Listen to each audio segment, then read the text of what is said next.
Бүгүнкү күндө адамдардын жашоосуна дин ибадат жолу менен кирип, муамалат жолунан чыгып жатат дейт. Шайтан аларга кылган зулумдарын кооз кылып көрсөтүп коет. Аларды туура жолдон тосуп коет. Алар адашып жүрө берет дейт. Зулумдун 3 түрү бар дейт. Бирөөнүн акысын жеген зулум. Ошол зулум 3кө бөлүнөт дейт.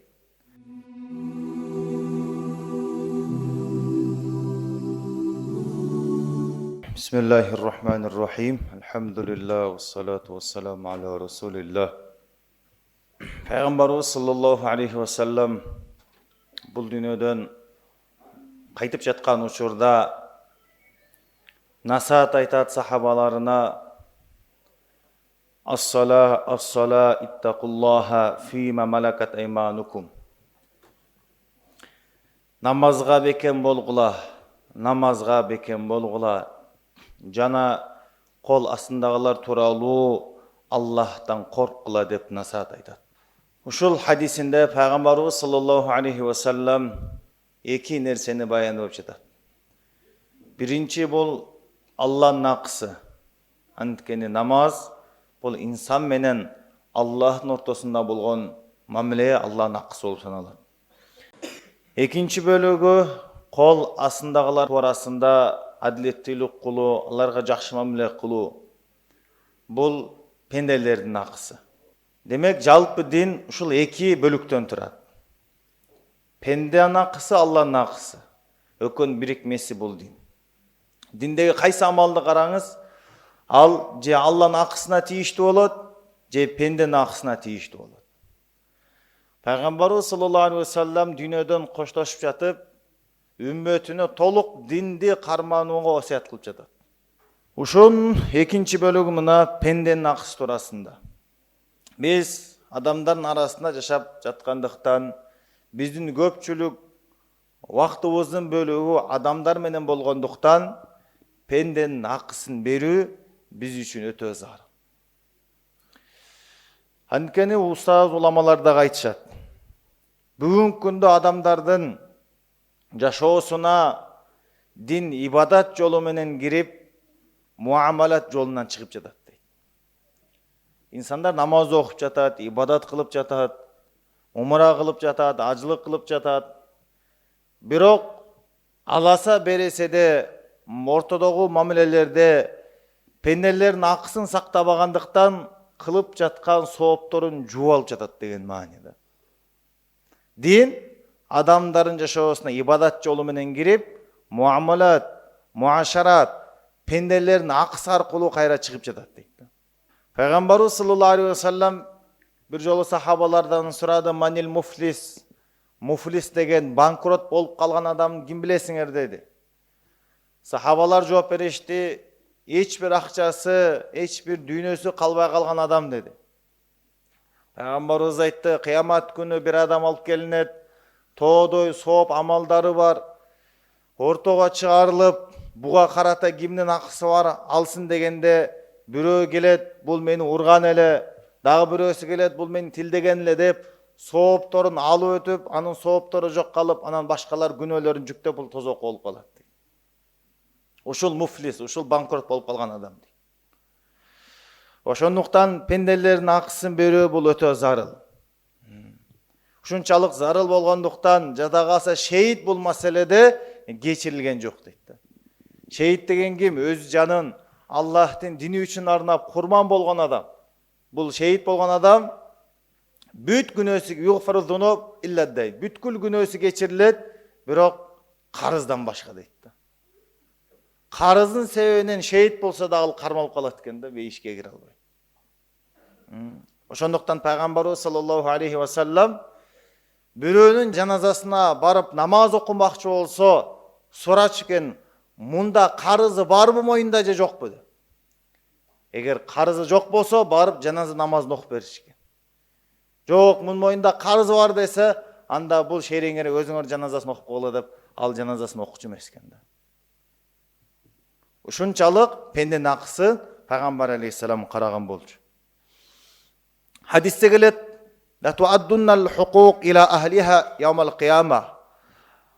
Укуктар кыямат күнү ээлерине кайтарылат. Ар бир адамга өзүнүн акысы алып берилинет. Жада калса, мүйүзү жок, эчкини мүйүзү бар эчки сүзүп зулум кылып койгон болсо, ошол үчүн дагы өч алынат дейт. Жаныбарларга ушундай мамиле кылынып аткан болсо, адамдарга, инсандарга кандай мамиле кылынат?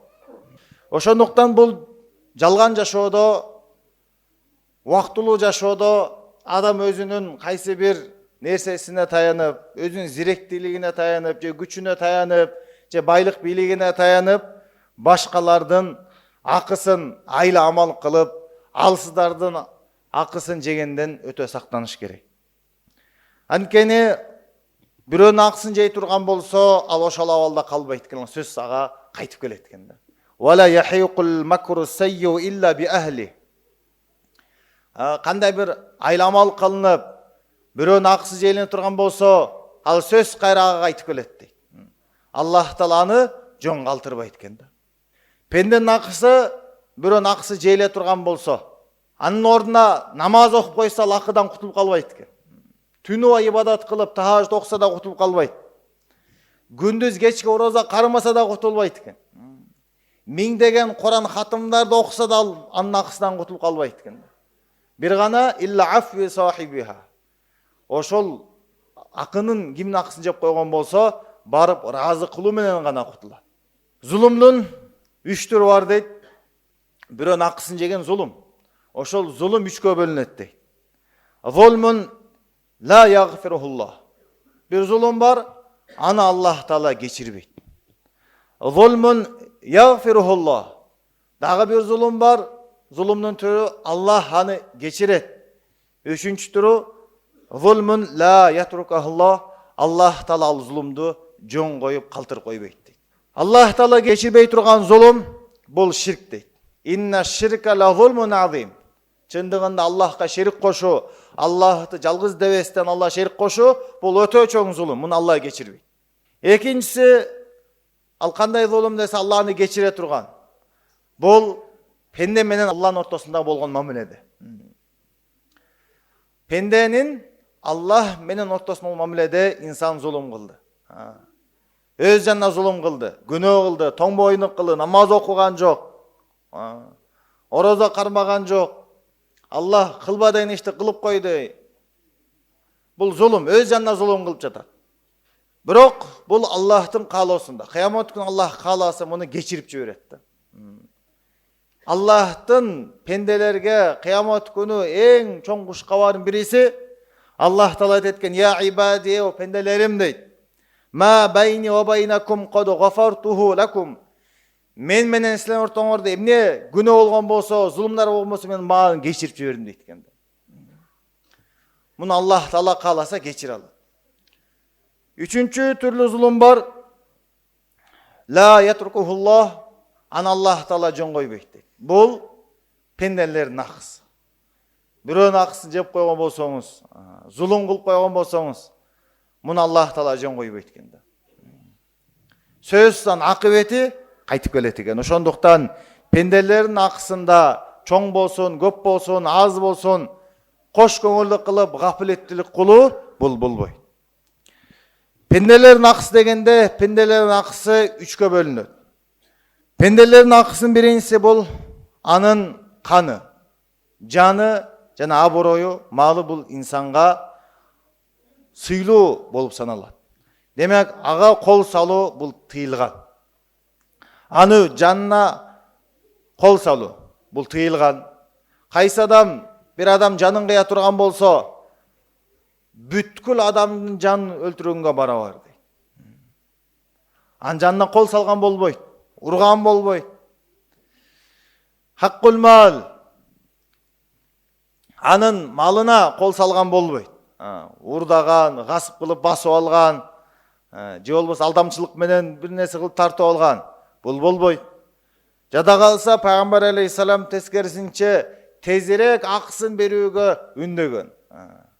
Бир ишчини дайынай турган болсоңор, жаллай турган болсоңор, тери кургай электе анын акысын бергиле дейт. 3-чү, ал инсандын абырою, намысындагы акысы бар. аны кемсинтүү, ага карата жаман сөздөрдү айтуу, анын аброюн төгүү, бул дагы пендин акысы болуп салат, бул дагы тыйылган. Бихасби имриин минаш-шарри, адамдын эң жаман болгонуна жетиштүү ан тахкир ахоху, өзүн мусулман бир туганын жемелөө, ошону акарат кылуу дейт. Бул да адамдын акысына кирген болуп саналат. Эгер инсан зулум кыла турган болсо, ал ошо менен бүтүп калбайт. Анын деңгээлдери бар. Инсан зулум кылат дагы ойлойт, мен үчүн эч кандай апаат келбейт деп. Жок, зулум кылгандын, залымдын 4 деңгээли этап болуп кете берет дейт. Биринчиси хиял имхал ва умли лахум инна кайди матин. Аллах Таала зулум кылган адамга мөөнөт берет. Анын зулум кылгандыгын кесепетин бир аз кечиктирип коет. Ал ойлойт, мага эч кандай жаза келбей эле жатат деп. Андан кийинки деңгел ал-истидраж валлазина каззабу би аятина санастадрижухум мин хайсу ла я'ламун. Ал ошол берилген неаматтар менен мен зулум кылып тапсам дагы мага эчтеке болбойт деп, көзүнө май басып, парда тартылып, ошо менен алек болуп калат. Андан кийинки деңгээли ат-тазйин, шайтан ошол кылынган зулумдарын кооз кылып көрсөтүп коет. Ва зайяна лахумуш-шайтану а'малахум фасаддахум анис-сабил фахум ла яхтадун. Шайтан аларга кылган зулумдарын кооз кылып көрсөтүп коет. Аларды туура жолдон тосуп коет. Алар адашып жүрө берет дейт. Анан эң акыркы деңгээли Аллах Тааланын бул инсанды азапка алуусу.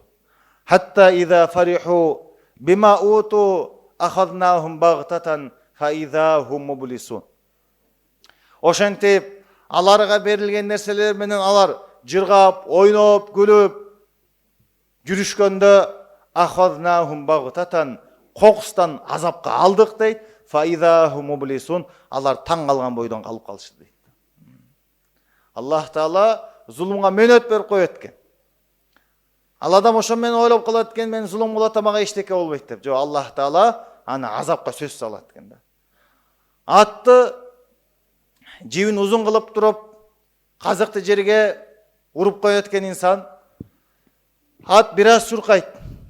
Нар жака бир чуркайт, бул жака бир чуркайт. Анан ойлойт экен, мен бошмун депчи. Мен эркинмин деп ойлойт экен. Анан катуу чуркаганда жерге казылган казык аны артка тартат экен. Ошондуктан инсан зулум кылса ойлобош керек, бул кечирилип калат. Аллах Таалам мунун кесепетин кайтарбайт, сөз кайтып келет. Зулум бул сөзсүз Аллах Таала аны жөн койбойт. Ошондуктан адилеттүүлүк кылуу, адамдардын акысын берүү бул өтө маанилүү каралган. Айтып атабыз, адам эмес, жаныбардын акысын жегендер тозоку болуп калышкан. Бир аял мышыкты камап коюп, ага тамак, суу берип койгон жок. Ошонун сенен өлүп калгандыктан ал аял тозоку болду дейт. Пайгамбарыбыз саллаллаху алейхи ва саллям хадистеринде айтат, атты силер отура турган бир отургуч кылып албагыла дейт. Анын максаты бир жерден башка бирге жетүү үчүн гана эле. Барып жеттиңиз болду, түшүп туруп сүйлөшөсүз. Аттын үстүнө жөн эле отуруп сүйлөшкөндөн Пайгамбар алейхиссалам тыйган. Анткени ал акысын жеген болуп калат. Эми карап көрөлү, жаныбарга ушундай аяр мамиле кылууга, акысына көңүл бурганга Пайгамбарыбыз чакырып жаткан болсо, адамдардын пенден акысы канчалык каралган. Бир жолу бир маркум алып келип жатканда Пайгамбарыбыз саллаллаху алейхи ва саллям ордунан турду дейт. Ошого урмат көргөзүп, ошого сый көргөзүп, өтүп бара жаткан кайтыш болуп калган адамга ушундай сый көргөзсө, тирүүлөргө канчалык мамиле кылыш керек? Анан айтылды, ал имансыз деп. Бирок ошондо да Пайгамбар алейхиссалам инсан катары аны көрүп, ордунан турду дейт. Эми мусулман болсо, намаз окуса, сиздин жакын тууганыңыз болсо, жакын адамдарыңыз болсо, ага канчалык биз сый урмат, жакшы мамиле кылышыбыз керек. Ошондуктан икрамул муслимин деген мааниси ушул. Бардыгын сыйлап урматтап, ар бир адамдын акысын беришибиз керек. Эртең бир күн келет, кыямат күн, ал жерде адам мал дүйнөсү менен эсептешпейт, ибада сооп менен эсептешет.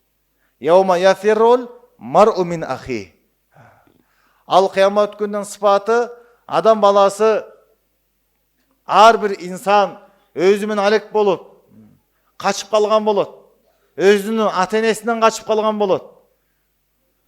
Уммихи ва абихи ва сахибатихи ва баних. Өзүнүн жубайынан, балдарынан качып калган болот. Эмнеге дегенде ар бир инсан өзү муктаж болуп турган болот соопко. Ошол учурда биз соопторубузду тарттырып албаш үчүн бүгүнкү күндө башкалардын акысын беришибиз керек. Гыйбат кылып коебуз. Тилдин акысы, тилдин кетип калып бирөөнүн абыройуна сөз тийгизип атабыз. Бул дагы пенденин акысына кирет. Бир адам көп ибадат кылат дейт.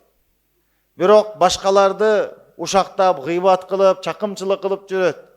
Бул адам не болот десе, бул адамды Аллах Таала башкалар үчүн сооп таап беренге дайындап коюптур дейт.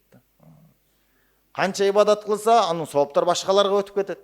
Ошондуктан тилибизден дагы, денебизден дагы эч бир жактан башкаларга зулум кылбоо. Бул мусулмандын сыпаты эмес. Чыныгы мусулмандын сыпаты тууралуу пайгамбарыбыздан суралганда, пайгамбарыбыз айтты: "Ал-муслиму ман салимал муслимуна мин лисанихи ва ядихи." Мусулман деген адам анын тилинен дагы, колунан дагы мусулмандар саламатта болгон дейт. Бул адамдын эч кандай зыян чыкпайт. Тилинен дагы зыян чыкпайт башкаларга, колунан да зыян тийбейт. Ошол адам мусулман болгонго татыктуу. Мусулман деген ушулар мындан ылдый мусулман деп аталбайт дейт. Ошондуктан баардыгыбыз мусулмандардын башы биригүү үчүн ар бир инсан менин мойнумда акымды беришим керек деген сезим киргиш керек да. Ошондо ар бир инсан мен башкалардын акысын беришим керек дей турган болсо, анан жүрөктөр бириге баштайт. Бүгүнкү күндө ар бир инсан өзүнүн акысын талап кылат. Эмне үчүн бул мындай кылбайт деп. Кошуна бири-биринин акысын талап кылат. Ата бала, ата-эне бири-биринин акысын талап кылат. Достор бири-биринин акысын талап кылат. Туугандар бири-биринин акысын талап кылат. Эмнеге бул мындай кылбайт депчи. Бирок ошол суроону өзүнө берип көрбөйт. Эмне үчүн мен кылбайм деп. Эмне үчүн мен мойнумда акымды мен кылбайм деп. Бул дүйнөдө сиз мазлум болуп калсаңыз, жапа чегип калсаңыз, акыңыз берилбей калса, коркунуч жок да. Эртең кыямат күнү сизге сооп берилет. Балким сиз аны кечирип жүрөт, даражаңыз көтөрүлүп кетет. Мазлум болуп, жапа чегип калсаңыз, сизге эч кандай коркунуч жок. Анткени Алла сиз менен бирге да. Кимге зулум кылынып, ал адам айтса, "Хасби Аллаху ва ни'мал вакил", мага Алла жетиштүү дей турган болсо, анын маселеси жердеги казылардан, жердеги чечим чыгаруучулардан өтүп, бардык падышалардын падышасы болгон Аллахка тапшырылат экен да. Алла өзү маселеси, ал инсандын маселесин карап, Алла өзү чечип берет экен да. Ошондуктан мазлум болуп акыңыз ээлип калса, бул коркунуч жок. Бирок тескерисинче сиз залым болуп калсаңыз, бирөөнүн акысын жеп койгон болсоңуз, бул коркунучтуу да. Аллах Таала мунун акыбатын сөзсүз кайтарып берет. Бул дүйнөдө эле кайтарып берет. Кээ бир зулумдардын күнөөсүн бул дүйнөдө эле азабын ак келет. Бану Умайя башчыларынын бириси мурдакы заманда ушундай өтүп баратып, залым падыша болуп чыкен, өзүнүн шан шөкөттөрү, өзүнүн аскерлери менен, анан бир алсыз кемпирдин тоо кыясын көрүп калат. Анан бул эмнеге турат дейт. Ошол бир кошунабыз бар, ошол бир апанын тоо кыясы десе, муну жолдон алып салла, бузуп салла деп буздуруп салат. Эч кандай себеби жок эле. Бузуп салганда жанагы алсыз апа кемпир аны көрүп, мазлум болду, жапа чекти, дуа кылат. Алла, бул менин ушул тоо кыям бузгандай, мунун мүлкүн бузуп салгын деп дуа кылган, Алла ошол жери заматта кабыл алат. Бир жумага өтпөй, жанагы падыша өзүнүн хан сарайы менен жок болуп кетти дейт. Ошондуктан бул дүйнөдө залым эмес, бул дүйнөдө мазлум болсак да, бирок башкалардын акысын берүү менен жашай турган болсок, Алланын астында да тазабыз, адамдын астында да таза болуп эсептелебиз. Умар радиаллаху анху дүйнөдөн кайтып болуп жатканда сураган, мен тууралуу адамдар ою кандай экен депчи. Барып туруп айтып келишти, сиз тууралуу ою адам, сиз тууралуу адамдар ою жакшы экен дегенде айтты, бул дүйнөдөгү жер бетине жүргөн адамдар Аллахтын күбөлөрү болуп саналат дейт. Кандай күбөлүк беришсе, Алланын астында биз ошондой болобуз дейт. Аллах таалам баарыбызды ушул пенделердин акысын берүүгө жана мусулмандар машин бириктирүүгө, пайгамбар алейхиссалам татыктуу үммөт болууга насип кылган болсун. Ва ахиру дa'вана алхамдулиллахи роббил аламин би рахматика я архамар